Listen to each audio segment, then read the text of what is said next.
Troy Jackson is poised to secure the Democratic Party's U.S. Senate nomination and replace primary winner Graham Plattner from last month. That's after his near sweep of delegates elected at 16 Democratic Party county meetings over the weekend, essentially draining all of the suspense from this coming Saturday's nominating convention happening on Saturday in Bangor. Here's Phil Hirschkorn.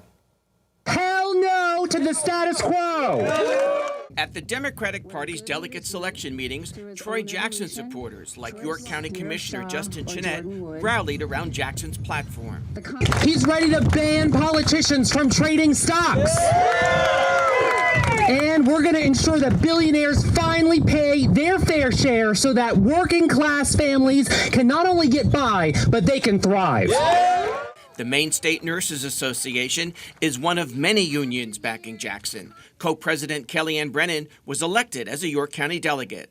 We fight for Medicare for all. So does Troy. Because union nurses believe that abortion is health care. We fight for total reproductive rights for all women, and so does Troy. Jackson spent 20 years in the state legislature, 6 as Senate president, but emphasizes his humble origins in Aroostook County. I'm a fifth-generation logger from Allagash who went to work in the woods as a teenager and spent years, many times working 80-hour weeks to take care of my family. Previewing his arguments to replace Republican incumbent Susan Collins, Jackson accused her of not standing up enough to the Trump administration. Maine does not need another 6 years of concern.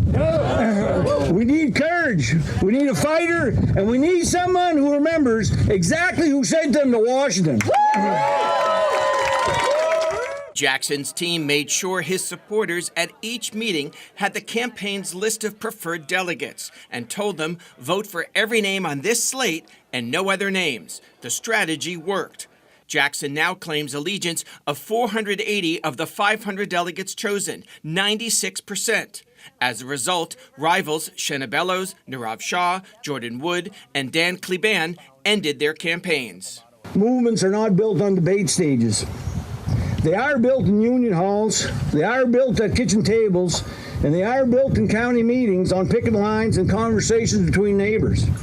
Today, Jackson said, his campaign has always been powered by ordinary Mainers, neighbors organizing Mainers, and that the weekend success shows what's possible when people unite around a shared purpose. In Portland, Phil Hirschkorn for News Center, Maine.